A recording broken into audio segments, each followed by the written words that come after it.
Ben shoved the apartment door open, the icy January wind clawing at his knuckles as he stepped inside. His breath puffed out in the flickering glow of the hallway light, a weak bulb buzzing overhead. He wasn't supposed to be here, texted Vivian he'd crash at Jake's after the warehouse party got sloppy. Too much whiskey and a dumb itch to surprise her changed that. The cramped suburban studio smelled faintly of stale coffee and damp carpet. He kicked off his boots, expecting her to pop up from the couch, maybe tease him for showing up unannounced. Instead, his eyes snagged on a pair of scuffed sneaker size 11, not his be the door. A bulky coat he didn't recognize dangled from the rack.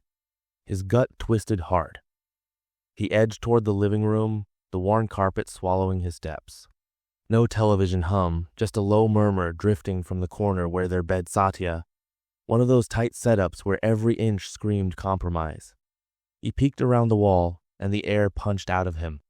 Vivian, his wife of 2 years, was tangled up with some guy, mid-act, oblivious to him standing there like a damn shadow. His heart slammed against his ribs, loud enough to drown out the creak of the floor. "What the hell?" he rasped, voice barely scraping out.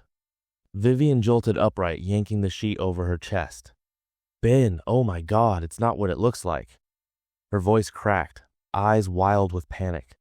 The guy Sam, he'd figure out later, fumbled for his jeans, stammering, "This is a misunderstanding, man." Ben's legs turned to lead.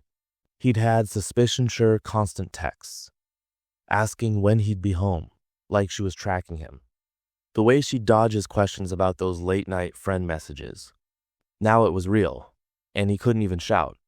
"Get out," he growled, low and jagged. Vivian's face crumpled, tears streaking down. "Ben, please, let me explain." "Explain?" He barked a laugh, fists balling up tight. "You're banging some dude in our bed, and you want to explain?" Sam's hands shook as he wrestled with his belt, eyes darting like a cornered rat. "Look, man, I didn't know." "Shut up," Ben snapped, chest heaving. The room shrank, walls pressing in, the air thick with Sam's cheap cologne and the sour tang of betrayal. Vivian reached for him, fingers trembling. "Don't touch me," he snarled, jerking back. "Ben, I love you, I swear." "Love?" His voice sliced through, bitter and sharp. "This is love?" His hands shook as he snatched his boots, shoving them on. The dim light flickered, casting jagged shadows on the peeling paint. He needed out of this suffocating box, away from her excuses. "Wait, don't go." Vivian's plea broke, desperate, but he was already at the door. He slammed it hard, the bang ricocheting down the empty hall like a gunshot, leaving the mess behind him to fester. Ben slumped against the hallway wall, the peeling paint scraping his back like sandpaper. His chest heaved, breaths ragged and shallow, the air thick with dust and stagnation. The fridge hummed faintly from the kitchen, a cruel whisper of routine in a world that had just imploded. He clenched his fists, nails digging into his palms, and squeezed his eyes shut. It didn't help. The image seared itself into his brain, Vivian's wild hair spilling over the pillow. Sam's clumsy, panicked retreat. His gut twisted, bile rising. How long had this been going on? How many nights had he come home exhausted from the warehouse, oblivious, while He slid down the wall, knees slamming into the floor with a muted thud. The carpet reeked of stale cigarettes and sour beer, ghosts of nights when things made sense. His mind spiraled, clawing at every detail he'd missed. Those texts from Vivian, "You coming home tonight?" So casual, so normal. Now they felt like timestamps, her way of mapping his absence. And the pills, Jesus. The pills. "No kids yet, Ben," she'd said, swallowing them with a smile. He nodded, trusting her, thinking they were a team. What a fool. The bedroom door creaked open, and Vivian emerged, draped in his old flannel shirt. Her eyes were puffy, mascara streaking her cheeks like war paint. "Ben, please, let's talk," she said, her voice fragile, almost lost in the hum of the fridge. He kept his gaze on the floor, tracing a burn mark in the carpet. "Talk about what? How you've been screwing around behind my back?" It wasn't like that. She edged closer, bare feet whispering against the floor. "It just happened." "Happened?" He snapped his head up, voice cracking like a whip. "You don't just stumble into with someone, Vivian." She flinched, arms wrapping tighter around herself. I was lonely, okay? You're always working late and… Don't. He cut her off, the word a blade slicing through her excuse. Don't you dare pin this on me. Her lip trembled, tears welling up. I'm not blaming you. I messed up. Messed up? A laugh tore out of him, sharp and empty. A mess up is locking your keys in the car. This? He flung a hand toward the bedroom, the gesture wild. This is you stabbing me in the back. Vivian's shoulders shook, tears spilling freely now. I'm sorry, Ben. I'll end it with him, I swear. He stared at her, a cold knot of disbelief tightening in his stomach. End it? You think that erases this? She reached for him, fingers grazing his arm. He recoiled as if she'd shocked him, scrambling to his feet. Don't touch me, he snarled, the room tilting around him. His lungs burned head kneaded out, away from her pleading eyes and trembling hands. Ben, please, she choked out. We can fix this. He shook his head, the taste of her words bitter. No, we can't. The silence hung heavy, pressing against his chest. He grabbed his jacket from the hook, the leather icy under his fingers. I'm leaving, he muttered, half to himself. Wait. Her voice clawed at him, desperate. Where are you going? Out. He yanked the door open, the dim hallway stretching ahead like a tunnel. He didn't glance back. The night air hit him hard, crisp and unforgiving. He zipped his jacket, hands unsteady, and started walking. The street was still, save for the low growl of a car in the distance. His boots scraped the cracked pavement, each step a hollow beat matching the thud in his chest. At the corner, he paused, leaning against a lamppost. Its flickering light threw jagged shadows across his face. His phone buzzed Vivian, no doubt. He let it vibrate, staring into the void of the street. 2 years of marriage, undone in a single night. A skinny cat bolted across the road, eyes flashing in the dark before it vanished into an alley. Ben envied its escape. He shoved his hands into his pockets, the cold biting through his jeans, and turned toward the diner 2 blocks away. Its neon open sign pulsed faintly, a lifeline in the murk. Coffee, maybe Tate, someone to make sense of this wreckage. The bell jingled as he pushed through the diner's door. A lone waitress glanced up from the counter, nodding him toward a booth. He slid in, the vinyl groaning under his weight. Coffee black, he rasped when she neared. She jotted it down and shuffled off. He pressed his forehead to the window, the glass cool against his skin. His reflection stared back bloodshot eyes, tangled hair. A wreck. The waitress dropped the mug with a clink, steam rising. He gripped it, letting the heat thaw his numb fingers. His phone buzzed again Vivian. He swiped it away and dialed Tate. 2 rings then. Ben? It's late, man. What's wrong? He swallowed, throat tight. Caught Vivian with someone, in our bed. A beat of silence, then Tate's voice firm. Where are you? Diner on 5th. Stay put. I'm on my way. Ben hung up, a flicker of relief cutting through the haze. Tate would know what to do. The coffee was bitter, scalding, but he drank it down, watching the wind rattle the windows. Leaves skittered across the lot outside, chaotic and free. This wasn't the end, not yet. But for now, he'd wait.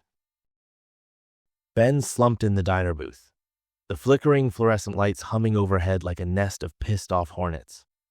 His hands shook around the coffee mug, the black sludge inside bitter and useless against the storm in his chest. Vivian's phone sat on the scratched tabletop, a loaded gun waiting to go off. He'd grabbed it in his frantic exethers and Sam's twin landmines of deceit. The diner was a ghost town, just a weathered trucker hunched over pie at the counter and a waitress swiping at menus with a rag, her face blank. The air reeked of scorched bread and bleach, twisting his gut. He jabbed at Vivian's phone, the screen flaring to life, stinging his bloodshot eyes. Password. Naturally. Her birthday zip, their anniversary. Then, a gut punch of intuition. The day they'd shacked up together. It unlocked and his stomach dropped. Even her passcode was a cruel joke, a middle finger to their shared history. Text popped up first. Sam's name glared at him, a thread unspooling back months. Ben's thumb hesitated, then pressed. Sam, last night's still in my head. Vivian, same. You wake me up inside. His breath snagged, the words carving into him like rusty blades. He scrolled, faster now, each line drawing blood.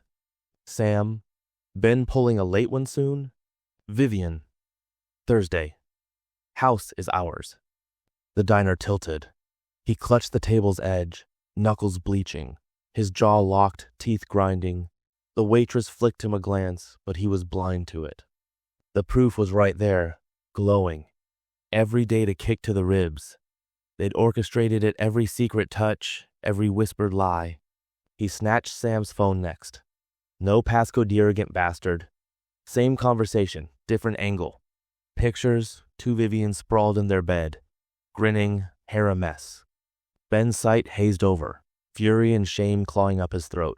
He smashed the phone down, the crack loud enough to turn the trucker's head briefly before he shrugged back to his pie. Ben dialed Tate, fingers unsteady. It's uglier than I thought, he rasped when Tate answered. Sit tight, I'm close 5 minutes, Tate said, calm as stone. Ben cut the call and glared at the phones, mind spinning. How long? How many nights? The questions chewed at him rabid. He thought of her, for us, birth control pills. And a sharp, hollow laugh broke free. For them, right. The door's bell jangled and Tate marched in, boots thumping the worn floor. He dropped into the booth across from Ben, eyes narrowing with worry. Let me see. Ben shoved the phones over. Tate's face hardened as he scrolled, a low Christ slipping out. This is... months. Ben choked. Fucking months. Tate laid the phones down, meeting Ben's gaze head on. You holding up? Ben's laugh was a jagged shard. Do I look like I am? Nope.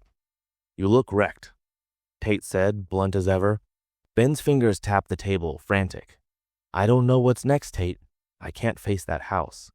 You're not, Tate shot back. You're at my place tonight. Ben nodded, grasping the lifeline. Appreciate it. Tate leaned in, voice dropping. We play this smart. Grab your gear, ditch her clean. Ditch her? Ben's voice splintered. She's my wife, man. Was, Tate said, unyielding. This? He jabbed the phones. This is a dead end. Ben's chest caved, the truth slamming home. He'd felt it when he caught them, but Tate's words cemented it. Done. The waitress swung by, topping off his coffee in silence. Steam twisted up, and Ben stared into the dark pool, his warped reflection staring back. I trusted her, he murmured. Tate's hand gripped his shoulder, solid. I know. Ben's phone buzzed Vivian again. He flipped it face down, muffling the hum. She keeps calling like she can spin this. Don't pick up, Tate warned. Not now.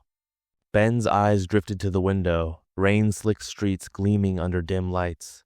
A car rolled past, slow. I need to talk to Claire, he said abruptly. Tate's brow creased. Sam's Claire? Yeah. She's gotta know. Tate paused, then nodded. Okay, but not solo, I'm with you. Ben shook his head. I've got this. Tate's look sharpened, but he relented. Call me when it's done. Ben stood, the booth groaning as he moved. He pocketed the phones, their weight dragging at him. Thanks, Tate. Anytime, Tate said, clapping his back. Ben stepped outside, the night air sharp against his skin. His boots splashed through puddles to his car, the diner's neon buzzing faintly behind. He'd pulled Claire's number from Sam's contacts, burned it into his brain. He dialed, hesitating only a second. 2 rings. Hello? Her voice was cautious. Claire? It's Ben. Vivian's husband. A beat. What's wrong? He swallowed, mouth dry. You need to see something. Silence then. Where are you? Diner on 5th. I can come to you. 10 minutes. She hung up. Ben leaned against his car, the cold steel seeping through his jacket. The rain had quit, but the air pressed down, heavy with more to come. He watched the empty street, rage and sorrow churning. Claire deserved the truth, just like him. After that, he had no map. But one thing was clear, there was no rewind. Ben slumped onto Tate's battered leather couch, the rain hammering the window like a relentless accusation.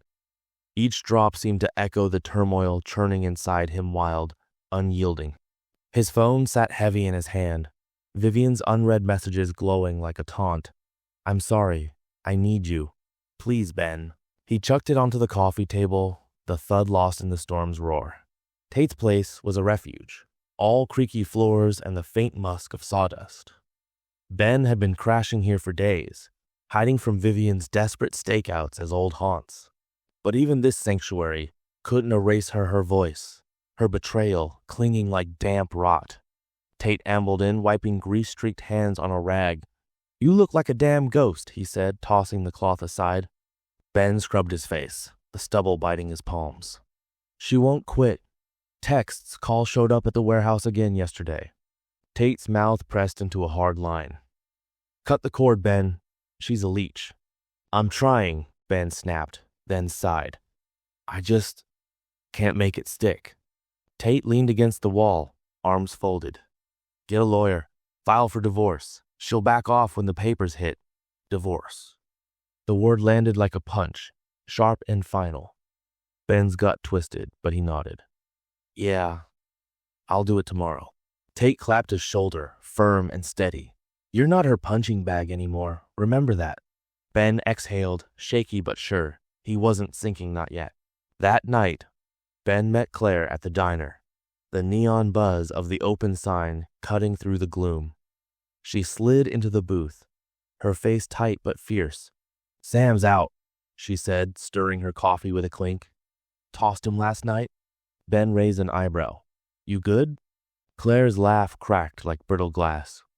"Hell, but I will be." She met his eyes, her gaze steady, despite the shadows beneath. "He's not worth my time." Ben felt a pang, her resolve reflecting his own shaky footing. "You're tougher than I am," he muttered. She smirked, faint, but real. "You're still here. That's plenty." He stared at his hands, the knuckles scarred from warehouse crates. "Barely." Claire's fingers brushed his across the table, light but warm. "We'll make it, Ben, both of us." Her touch lingered, a quiet jolt in the dim light. He looked up, caught in her gaze, something raw flickering between them. "Yeah," he said, voice low. "Maybe." Back at Tate's, Ben hunched over the kitchen table, a legal pad scrawled with notes. He'd called a lawyer that afternoon, a no-nonsense woman who'd laid it out.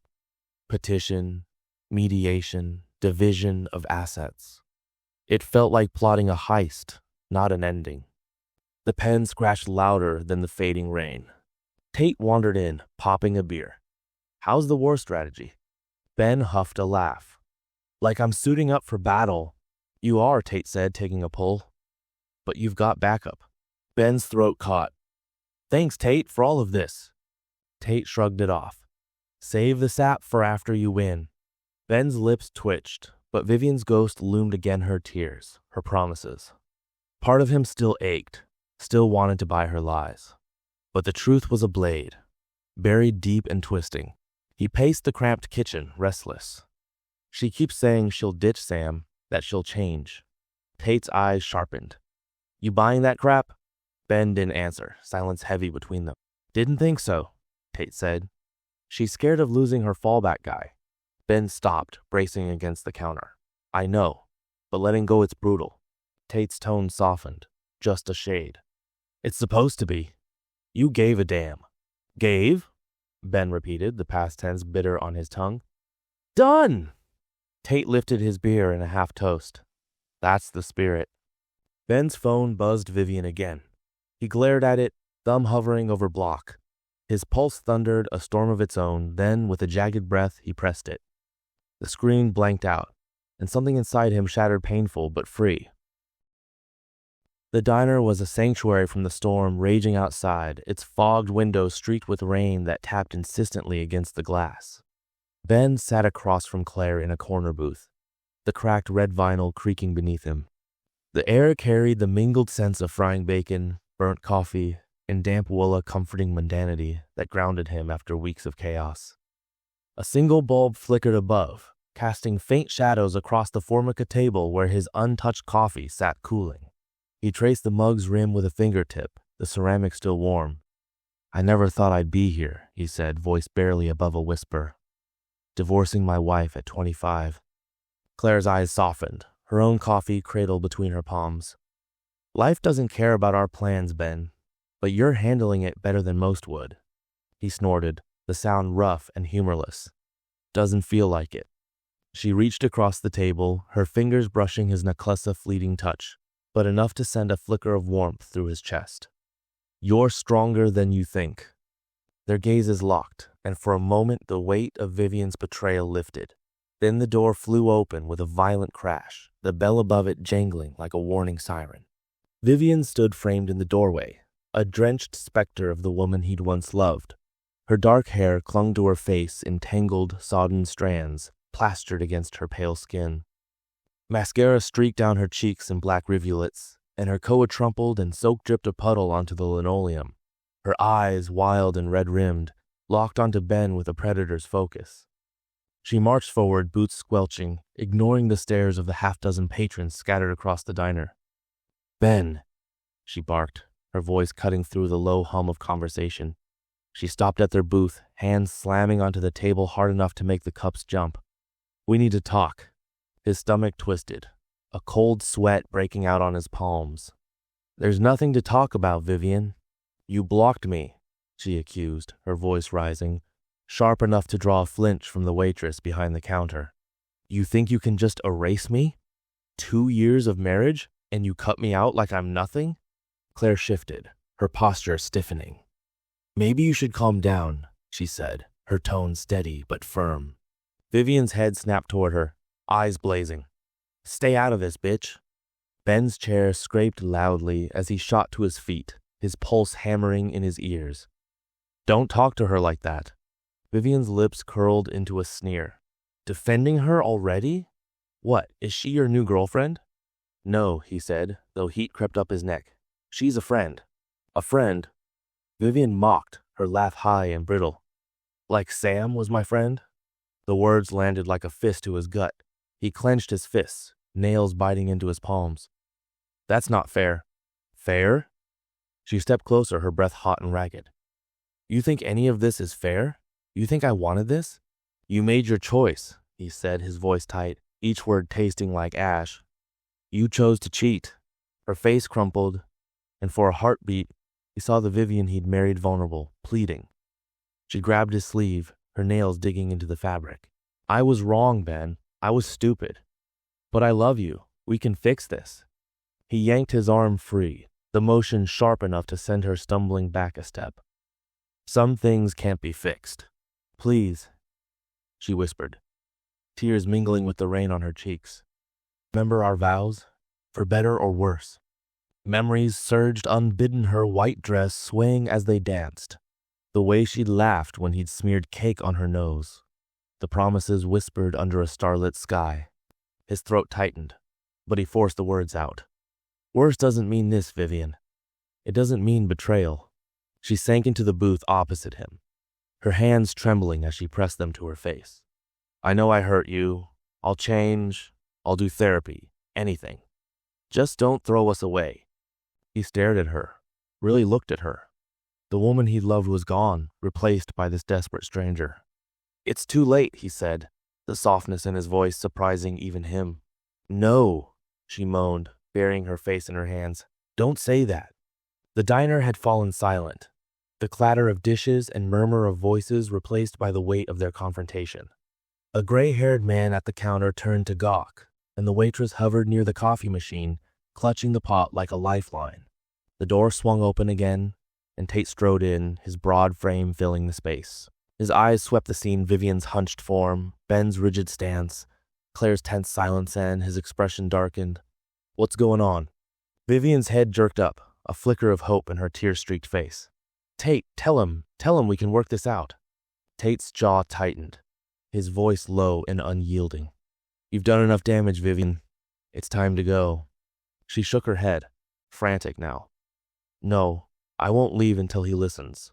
Ben stepped forward, his resolve hardening like ice over a river. I'm done listening. We're done. Her sobs broke free, raw and guttural, echoing through the diner as Tate moved to her side. He gripped her arm gently but firmly, guiding her toward the door. She cast one last pleading look at Ben, her eyes glistening with desperation, but he turned away, his chest aching yet resolute. The door banged shut behind her, the bells jingle a hollow coda. The diner slowly stirred back to life the clink of a spoon, a cough from the counter, the hiss of the coffee maker. Claire touched Ben's arm, her fingers light but steady. You okay? He nodded, though his hand still shook as he sank back into the booth. Yeah, I think I am. Tate slid in beside him, clapping a hand on his shoulder. You did good, man. Took guts. Ben managed a weak smile, the tension draining from his body like water through a sieve. Thanks to both of you. The waitress approached cautiously, her voice tentative. Everything all right here, folks? Ben glanced at her, then at Claire and Tate anchors who'd kept him from drowning.